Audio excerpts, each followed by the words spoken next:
recibimos en nuestro living al profesor Alejandro Corbacho. Es profesor de la carrera de Ciencias Políticas de la Universidad UCEMA. Bienvenido, Alejandro. ¿Qué tal? Bien, buenas noches. Gracias por invitarme. Primer análisis de lo ocurrido esta tarde adentro y afuera del Congreso con los incidentes y también la situación tensa adentro del recinto. Bueno, lo que está ocurriendo es que se va a debatir una ley fundamental, una ley muy importante. Hay sectores, obviamente, el gobierno hace una presentación y la oposición se va a oponer, se opone y esta oposición se expresa a través de negativamente. Pero el problema es que hay sectores que, como escuchábamos antes al diputado con que usted hablaba por teléfono, que decía, bueno, no aceptan las reglas del juego democrático y el argumento es, bueno, como no sale, rompemos. El juego democrático es que justamente el debate en el recinto para a favor o en contra. Eso por un lado. Entonces hay que ver los votos, ¿sí? Veamos los votos. Y por otro lado, parte de la oposición lo que ha transformado el tema, dado que hay cámaras, se debaten muchas cosas en el recinto, pero dado que hay cámaras, bueno, hay actos, y se acercan las elecciones, hay actos de llamar la atención y de mostrar y de expresar. Que bueno, eso es parte del juego. Esto no ocurría con el gobierno anterior, porque el gobierno anterior tenía mayoría total y absoluta en la Cámara Baja, mayoría absoluta en la Cámara Alta, y además tenía una ley de emergencia económica que podía hacer lo que quería con el presupuesto. Entonces, a mí lo que me sorprende es escuchar el apego republicano de muchos diputados ahora de la oposición, que justamente cuando en otro momento había que discutir, no discutían, y además, y esto es grave, el Congreso argentino había delegado facultades al Poder Ejecutivo. Y esto se hizo durante más de 10 años. O sea, frente a ese bochorno, esto es parte del juego democrático y es importante. Que no nos guste o no nos guste más o menos el presupuesto es un tema, pero hay una realidad, digamos, que no nos gusta escuchar, que es la parte dura. No podemos gastar más de lo que tenemos. Y entonces, cuando recién escuchaba a la diputada que decía esto, lo que redactó la señora Lagarde, bueno, el Fondo Monetario lo único que está diciendo es gasten menos. Ahora, la pregunta es cómo llegamos a esta situación de que gastamos de más. Bueno, entonces ahí esas son las preguntas que hay que hacerse. La clase política es muy buena repartiendo. Tiene problemas para generar riqueza. Entonces, lo ven, desde el análisis político. Estoy pensando, miremoslo, a ver, seamos de afuera y a ver qué está pasando. Vemos un país que consume y gasta más de lo que produce. Y la pregunta es, bueno, ¿cómo lo van a sostener? Antes lo que hicimos es hacer ciertos manejos que te lograron llegar a la situación hasta un 10 de diciembre. Ahora la situación es, bueno, ya llegamos a terminal y hay que pagar. ¿Y cuál cree que es el manejo o qué análisis puede hacer del manejo que se está haciendo ahora económicamente? Mire, a partir de ahora,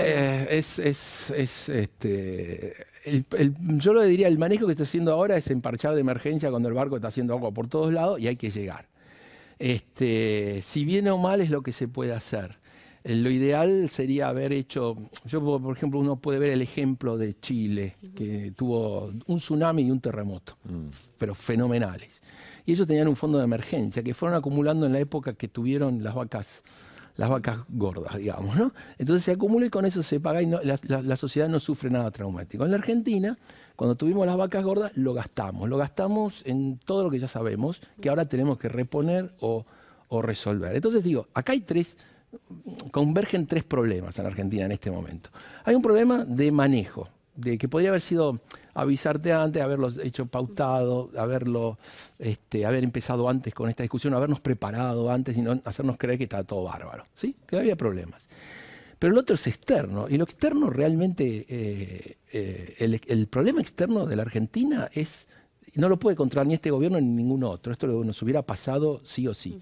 Ganó Donald Trump y subieron las tasas de interés. Y por manejos de la Argentina previos, nos quedamos sin dinero. Y sin dinero, para gastar, no hay política. No se puede hacer política. Entonces, como estaba obligado a gastar, entonces, para mantener a todos contentos y felices, entonces pedimos plata de afuera. Bueno, ahora hay que pagar la fiesta. La fiesta se acabó. La era de las commodities a $600 terminó y hay que pagar. Y encima nos tocó, y esto es otro elemento, una sequía y una y una inundación que realmente hay que tenerlo en cuenta. Uno diría que no, pero hay que tenerlo en cuenta porque ahora estamos esperando que no vuelva un momento de una buena cosecha. Entonces digo, estamos todavía como dando vueltas con problemas como de hace de más de un siglo, digamos, ¿no? Y bueno, entonces esto es el resultado en un choque de voluntades donde institucionalmente el gobierno, si aprueba este presupuesto, el gobierno piensa que sí. Yo digo, a lo mejor esta es la Argentina, puede ser que no. Y que la oposición está buscando o suspender la sesión, dilatar el tema, y está obviamente aprovechando, maximizando su exposición a los ciudadanos. Ahora, cuando usted dice la oposición está buscando suspender la sesión, ¿considera que la oposición misma genera el caos en la calle para trasladarlo al interior y frenar la sesión? Bueno, recién lo que escuchábamos, yo no tengo información, no vengo, no tengo información de inteligencia que me digan lo que está sucediendo, pero viendo las declaraciones, ya hoy a la mañana dijeron que iba a haber problemas. Ya se sabe que va a haber problemas. Y respecto de la gente, el tema de los que van o no van es realmente, no son todos los trabajadores, sí, son trabajadores de disturbios, son especialistas en eso, se reparten. Después aparecen los videos donde se ve a la gente que se reparte material, se reparten cosas, hay manuales, y hay gente que lo considera que es un trabajo. Yo hace un poco, en el lugar donde trabajo, hubo un corte total de la calle, y cuando le preguntamos a la gente por qué está acá, no sé, pero estaba quien tomaba lista y se le entregaba el plan. Entonces, hablemos de eso, sincerémonos también. Sí, de hecho, por ejemplo, hay mucha organización social y la decisión en este presupuesto es aumentar bastante el dinero que se le entrega a las organizaciones sociales. Sí, bueno, pero vuelta, bueno, es la discusión de los intereses que se tocan. Entonces yo digo, esto es como el argumento de los barras bravas. Nadie apoya a los barras bravas, pero los barras bravas siguen existiendo y son difíciles de controlar. Bueno, a alguien están sirviendo. Entonces digo, esto es lo que estamos viendo. Esto no es lo que está ocurriendo alrededor del Congreso, no es la representación del pueblo argentino. Lo que ocurre dentro del Congreso sí es el pueblo argentino, digo, en términos institucionales. Porque los que están alrededor del Congreso son los que pueden estar. Otros, o porque los incentivaron y les pagaron, o porque no. Algunos habrán ido a buscar sus intereses. Pero nadie que quiera resolver las cosas por el camino de la paz encapucha, se busca palos, o adquiere munición pesada. Y los que eligió la gente están adentro del Congreso. Y lo que eligió la gente, esos son los verdaderos representantes. En la Argentina de la Constitución y republicana, representativa y federal. Profesor, muchísimas gracias. Gracias a ustedes por invitarme. El profesor Alejandro Corbacho, que es el titular de la carrera de Ciencias Políticas de la Universidad UCEMA.